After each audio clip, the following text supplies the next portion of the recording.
कि वस्तु को रख देना है सी के ऊपर, यानी वस्तु का नाम ए बी हो गया। अब फिर एक किरण को भेजेंगे किसके समांतर, तो मुख्य अक्ष के समांतर भेजेंगे। तो जब भी मुख्य अक्ष के समांतर किरण को भेजेंगे तो परावर्तन के बाद कहाँ से जाएगा, तो फोकस से जाएगा।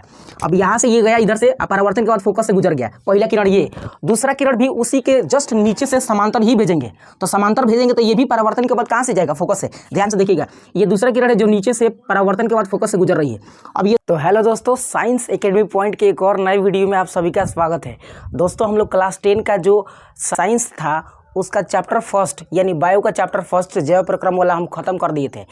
ये फिजिक्स का चैप्टर फर्स्ट है, प्रकाश का परावर्तन या रिफ्लेक्शन ऑफ लाइट, जिसका पार्ट 5 वीडियो है। पार्ट 4 वीडियो में हमने आपको बताया था कि अवतल और उत्तल दर्पण में प्रकाश को जब किसी दर्पण पर पढ़ाते हैं तो वो रिफ्लेक्शन के बाद फोकस से जाता है कि ध्रुव से जाता है कि फोकस से कहाँ से गुजरता है, ये सारी चीज़ें हमने बता दिया था। और आज के इस पोर्शन में पार्ट 5 वीडियो में हम समझेंगे प्रतिबिंब क्या है, इसके बारे में समझेंगे। और प्रतिबिंब का पोजीशन यानी प्रतिबिंब को जब दर्पण के किस पोजीशन पर रखा जाएगा तो उसका वास्तविक प्रतिबिंब प्राप्त होगा, और किस पोजीशन पर रखा जाएगा तो उसका आभासी प्रतिबिंब प्राप्त होगा। उल्टा सीधा जो भी होता है ये सब पढ़ेंगे, जो कि बहुत इंपॉर्टेंट पोर्शन होता है। ठीक है, एग्जाम की दृष्टि से अगर सोचा जाए तो आपसे ये 5 नंबर में पूछ लिया जाता है कि डायग्राम बनाइए और उसमें दर्शाइए कि प्रतिबिंब उल्टा है कि आभासी है कि सीधा है। ठीक है, तो इसको सीरियसली लेकर पढ़िएगा। फिलहाल आइए शुरू करते हैं हम। देखिए, प्रतिबिंब की बात करें तो इसको इंग्लिश में इमेज कहा जाता है। प्रतिबिंब क्या होता है, इमेज होता है। ठीक है, यह 2 प्रकार का होता है, 2 प्रकार को हटाइए। देखिए, प्रतिबिंब समझने से सबसे बेस्ट तरीका ये है, इसके माध्यम से आप समझ सकते हैं। हम समझा रहे हैं, आप समझिएगा केवल। देखिए, हमने यहाँ पर डेफिनेशन लिखा है कि किसी बिंदु स्रोत से आती प्रकाश की किरणें जिस बिंदु पर वास्तव में मिलती है या मिलती हुई प्रतीत होती है उसे प्रतिबिंब कहते हैं। यहाँ 2 वर्ड पर ध्यान दीजिएगा दोस्तों। यहाँ पे कह रहा है कि वास्तव में मिलती है, ठीक है, या मिलती हुई प्रतीत होती है। ठीक है, उसी को तो प्रतिबिंब कहा जाता है in the sense of physics के लैंग्वेज में। ठीक है, अब वास्तव में मिलेगी तो वास्तविक प्रतिबिंब होगा, और मिलती हुई प्रतीत होगी तो काल्पनिक या आभासी प्रतिबिंब होगा। तो इसी डेफिनेशन को घुमा के लिख सकते हैं हम कि किसी बिंदु स्रोत से आती प्रकाश की किरणें जिस बिंदु पर वास्तव में मिल जाती है उसको वास्तविक प्रतिबिंब कहा जाता है। खत्म। अब यही लिखना होगा अगर आभासी प्रतिबिंब के लिए, तो लिखेंगे कि किसी बिंदु स्रोत से आती प्रकाश की किरणें जिस बिंदु पर मिलती हुई प्रतीत होती है, इसमें वास्तविक को हटा देना है, मिलती हुई प्रतीत होती है तो उसको कहेंगे काल्पनिक या आभासी प्रतिबिंब।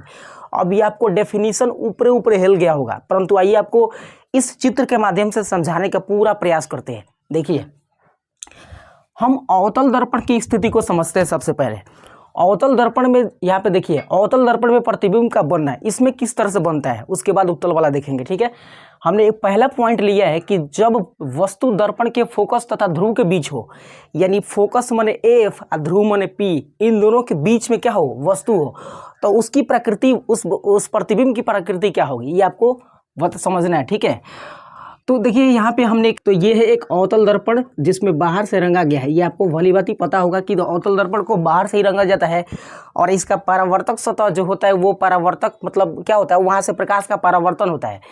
अभी इसमें P और F के बीच में वस्तु को रखना है, क्योंकि क्वेश्चन में यही कह रहा है कि ध्रुव और फोकस के बीच रखना है। तो ये ध्रुव हो गया और ये फोकस हो गया। यहाँ पे इसके बीच में हमने ये वस्तु रखा है। ठीक है, AB जिसका नाम है ब्लैक कलर की है। अब देखिए, जब भी प्रतिबिंब बनाया जाएगा ना किसी दर्पण में, तो 2 प्रकाश की किरण को भेजना जरूरी है, एकदम मस्ट है। ठीक है, तबे बन सकता है। देखिएगा, और ये दोनों प्रकाश की किरणें जहां एक दूसरे को प्रतिच्छेद करेगी वहीं उसका क्या बनेगा, तो प्रतिबिंब बनेगा। इस बात को याद रखिएगा। तो हमने यही किया कि P और F के बीच एक वस्तु को रखा।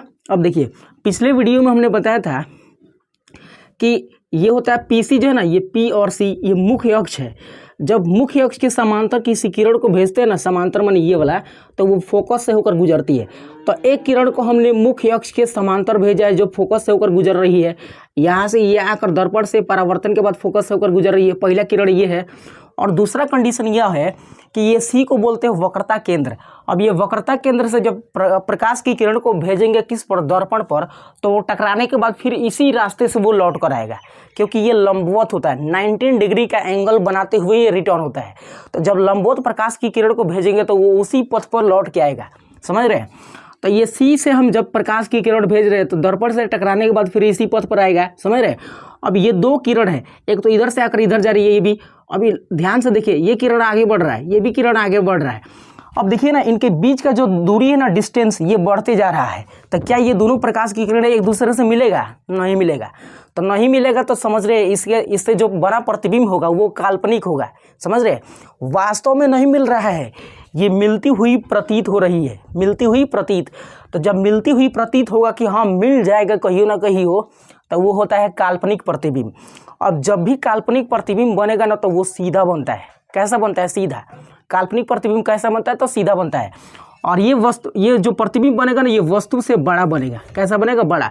अब देखिए ना ध्यान से, यहाँ पे इधर से इसकी दूरी धीरे धीरे बढ़ती जा रही है। ठीक है, तो इमेजिन कीजिए कि अगर ये और हम पॉइंट को आगे बढ़ाएं, इस बिंदु को, तो इसके बीच का गैपिंग बढ़ते जाएगा।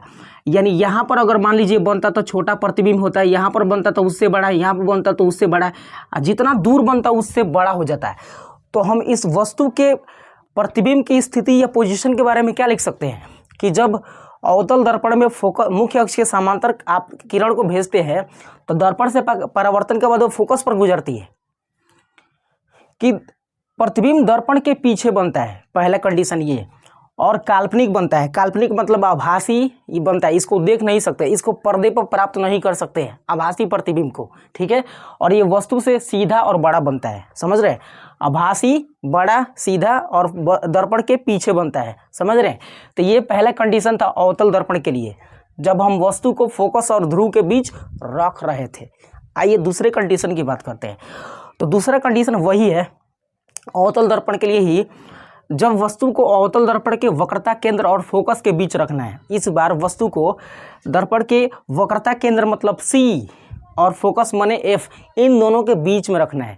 तो क्या होगा उसमें? ठीक है, अब यहाँ पे उसके लिए हमने एक चित्र बनाया है, देखिएगा। ये XY एक अवतल दर्पण है जिसमें बाहर से हमने रंगे पेंटिंग किए हैं और अंदर परावर्तक सतह होता है।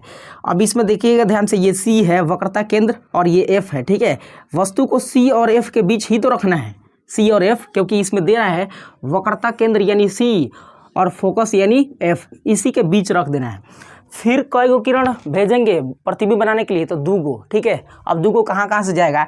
एक तो मस्ट एकदम कंफर्म है कि ये मुख्य अक्ष के समांतर ही जाएगा। ठीक है, तो जब भी मुख्य अक्ष के समांतर प्रकाश की किरणें जाएगी तो वो परावर्तन के बाद कहाँ से गुजरेगी? तो फोकस से होकर गुजरेगी। परावर्तन के बाद कहाँ से गुजरेगी? तो फोकस से। जब भी मुख्य अक्ष के समांतर गया तो परावर्तन के बाद वो फोकस से ही होकर गुजरेगी। समझ रहे, और ही कहीं से ना, है ना। उसके बाद एक और किरण हमने भेजा जो किससे होकर गुजर रही है? तो C से, यानी वक्रता केंद्र से होकर गुजर रही है।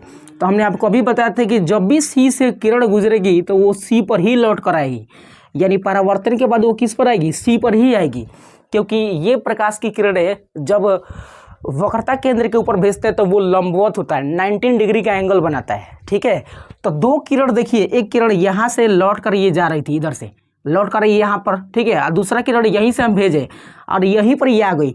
तो जब दोनों प्रकाश की किरणें जहाँ पर मिलती है ना, वहीं पर क्या बनता है? प्रतिबिंब।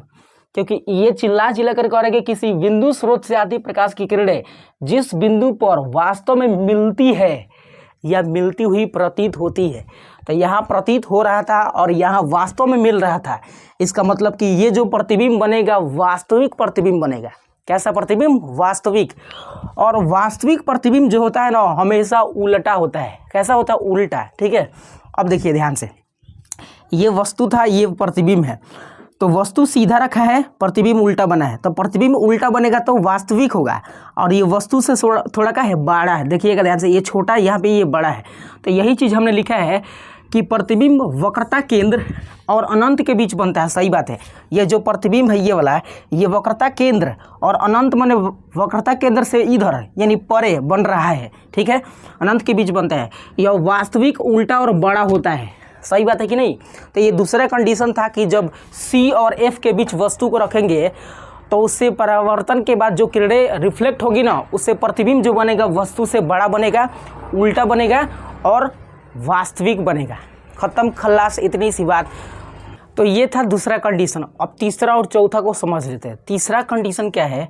देखिएगा यहाँ पे तीसरा कंडीशन है कि जब वस्तु अवतल दर्पण के फोकस पर हो, फोकस पर रखना है, इस बार दर्पण के फोकस पर F पर रखना है। तो यहाँ देखिएगा ये F है, इसी के ऊपर रखा है हमने वस्तु AB। ठीक है, ये वस्तु ए बी है जो कहाँ पर स्थित है, फोकस पर है। फिर कितना किरण लेंगे, 2 किरण, मस्ट है 2 किरण, ठीक है, बनाने के लिए, समझ रहे हैं। तो ये एक्स वाई उसी कंपनी का एक दर्पण है, अवतल दर्पण, जिसमें हमने बाहर से कलई कर दिया है और रिफ्लेक्टेड प्लेन जो है सतह वो कहाँ है, ये आंतरिक भाग में है। अब देखिए फिर वही काम करेंगे, ये इस दर्पण में भी पीसी क्या है, तो मुख्य अक्ष है, ठीक है, इसमें भी वही काम करेंगे जो पहले 2 कंडीशन में हमने किया था कि एगो किरण को मुख्य अक्ष के समांतर भेजेंगे और दूसरा सी से भेजेंगे। तो मुख्य अक्ष के समांतर जो किरण जाएगी वो दर्पण से टकराने के बाद वो फोकस से होकर गुजर जाएगी, सही बात है, ये इसमें कोई दो राय नहीं है। दूसरा कंडीशन है कि जब प्रकाश की किरण को भेजेंगे किससे, सी से, यानी वक्रता केंद्र से, तो वो दर्पण से टकराने के बाद फिर उसी पथ पर लौटेगी। अब ये 2 किरणें आपस में बहुत दूर जाएगा, क्या जाएगा, बहुत दूर जाएगा, और दूर जाने के बाद एक बार ऐसे अनंत पर जाकर मिल जाएगा। कहाँ मिलेगा, अनंत पर, यानी एंड पॉइंट पर, अनंत मतलब इनफाइनाइट बोलते हैं उसको, ठीक है। तो ये जब मिलेगा ना वास्तव में, तो इससे कौन सा प्रतिबिंब बनेगा, वास्तविक प्रतिबिंब बनेगा। कौन सा प्रतिबिंब बनेगा, तो वास्तविक। और कहाँ बनेगा, तो ये अनंत पर बनेगा। और वास्तविक प्रतिबिंब जब भी बनता है तो सीधा बनता है, ठीक है, याद रखिएगा इसको, और बड़ा बनता है। सोचिए इस लाइन को हम थोड़ा और आगे बढ़ा दें तो प्रतिबिंब से तो बढ़ के ही ना बन रहा है। तो इस कंडीशन में भी लिखिएगा कि जब वस्तु अवतल दर्पण के फोकस पर स्थित होता है तो परावर्तन के बाद उसकी जो प्रतिबिंब बनता है, ये प्रतिबिंब वास्तविक बनता है, सीधा बनता है और वस्तु से बड़ा बनता है। और बनता है तो कहाँ बनता है, तो ये अनंत पर बनता है, ठीक है। तो ये था तीसरा कंडीशन, और ही कुछ कंडीशन है उसको भी समझ लेते हैं। तो चौथा कंडीशन आपके सामने ये रहा, जब वस्तु को वक्रता केंद्र पर रखा जाता है तब तो प्रतिबिंब की स्थिति और उसकी प्रकृति को बता देना है। तो फिर उसी दर्पण का इस्तेमाल करेंगे, अवतल दर्पण, वही कंपनी का दर्पण है XY, ठीक है, इसमें बाहर से रंगा हुआ है, अंदर खाली है, ठीक है। तो रिफ्लेक्टेड प्लेन धंसा हुआ है, इसमें प्रतिबिंब यानी वस्तु को कहाँ पर रखना है, तो सी के ऊपर रखना है। तो ध्यान से देखिएगा थोड़ा, ये उसका सी पॉइंट है और ये इसका पी यानी ध्रुव है, अब बीच में ये क्या है, फोकस है, ठीक है, ये बीच में उसका फोकस है। अब इसमें भी वही काम करेंगे कि वस्तु को रख देना है सी के ऊपर, यानी वस्तु का नाम AB हो गया। अब फिर एक किरण को भेजेंगे किसके समांतर, तो मुख्य अक्ष के समांतर भेजेंगे। तो जब भी मुख्य अक्ष के समांतर किरण को भेजेंगे तो परावर्तन के बाद कहाँ से जाएगा, तो फोकस से जाएगा।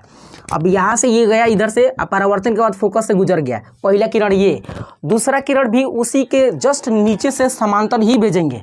तो समांतर भेजेंगे तो ये भी परावर्तन के बाद कहाँ से जाएगा, फोकस से। ध्यान से देखिएगा, ये दूसरा किरण है जो नीचे से परावर्तन के बाद फोकस से गुजर रही है। अब ये दोनों किरण कहाँ कहाँ मिल रही थे, एगो यहाँ, एगो इधर मिल रहा है, ठीक है। देखिए इधर से ये किरण नीचे आया, ठीक है, इधर से हम भेज रहे हैं, यानी यहाँ पर मिल रहा है।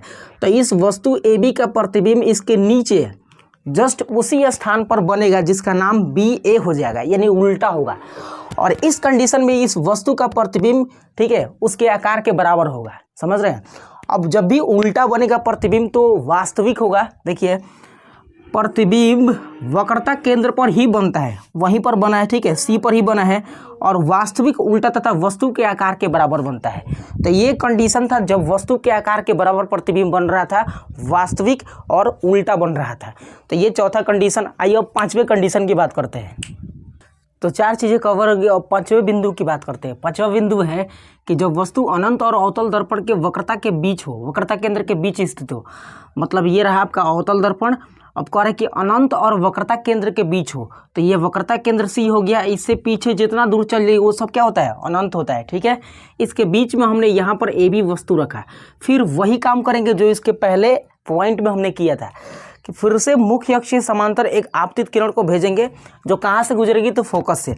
अब गौर से देखिएगा, यहाँ से किरण हमने क्या किया, भेजा है मुख्य अक्ष के समांतर, तो परावर्तन के बाद ही कहाँ से गुजरेगी, तो F यानी फोकस से होकर गुजरेगी, पहला ये। दूसरा कंडीशन हमने क्या किया कि फिर यहीं से एक और प्रकाश की किरण को हमने डाला, किससे, तो वक्रता केंद्र से। तो जब भी वक्रता केंद्र से प्रकाश की किरण जाएगी तो दर्पण पर लंबवत पड़ेगी, और लंबवत पड़ने के कारण ये इसी पथ पर फिर से लौट जाएगी। इसका मतलब कि एक किरण ये रहा और दूसरा किरण ये, तो दोनों यहीं पर ना काट रही है। तो जहाँ दोनों एक दूसरे को काटती है वहीं पर क्या बनता है, उसका प्रतिबिंब। अब ये प्रतिबिंब यहाँ पे B-A बना, तो ये वस्तु सीधा था, उल्टा बना है। तो जब प्रतिबिंब उल्टा है तो इसका मतलब कि वास्तविक है, ठीक है, ये क्या है, वास्तविक है। तो प्रतिबिंब वास्तविक, उल्टा और वस्तु से छोटा C तथा F के बीच बनता है, C तथा F के बीच बनता है। ये 5वां पॉइंट था, आइए समझ में आया होगा। और लास्ट एक बच गया 6ठा पॉइंट। 6वां पॉइंट है कि जब वस्तु अनंत पर स्थित हो। अनंत कहने का मतलब कि उसका फिक्स पॉइंट नहीं है, ठीक है, यानी बोल सकते हैं कि वक्रता केंद्र से पीछे कहीं भी हो सकता है। तो उस कंडीशन में समांतर किरण पुंज को भेजा जाएगा वस्तु के ऊपर, तब उसका प्रतिबिंब किस तरह से बनेगा वो समझेंगे। अब देखिए यहाँ पे किरण आने का मतलब है कि ये किरण कुछ हम नहीं डाल रहे हैं, ये चंद्रमा, सूर्य, ये अन्य ग्रहों से या उपग्रहों से या तारे से प्रकाश आने के लिए जिम्मेवार होता है, क्योंकि अनंत यहाँ दर्शा रहा है ना कि हम इसमें प्रकाश को डालेंगे। तो सूर्य या चंद्रमा से आने वाले प्रकाश की किरणें समांतर लगभग आते हैं, तो ये समांतर अनंत वस्तु पर रखा गया, वस्तु को अनंत पर रखा गया, ठीक है, याद रखिएगा। तो समांतर किरण पुंज जब ये प्रकाश की किरण अवतल दर्पण के ऊपर पड़ेगी, तो एक दर्पण पर जब पड़ेगी तो ये गुजरती कहीं से गुजर जाएगा जब समांतर है, तो यानी ये तो मुख्य अक्ष के समांतर नहीं ना है जी, नहीं है। तो इसका मतलब कि यहाँ से ये जब प्रकाश की किरण दर्पण पर पड़ेगी तो ये रिटर्न हो जाएगी। फिर एक और समांतर किरण, इसको हमने भेजा कहाँ पे, ध्रुव पर। तो ध्रुव पर फेंकेंगे चाहे कहीं फेंकेंगे, यानी दर्पण के ऊपर कहीं भी डाला जाए, ठीक है, समांतर नहीं है ना, कहीं भी डाला जाए तो प्रकाश की किरणें जब परावर्तन होगी ना तो उसी माध्यम में वो लौट जाती है, ठीक है, अपना डायरेक्शन चेंज नहीं करती।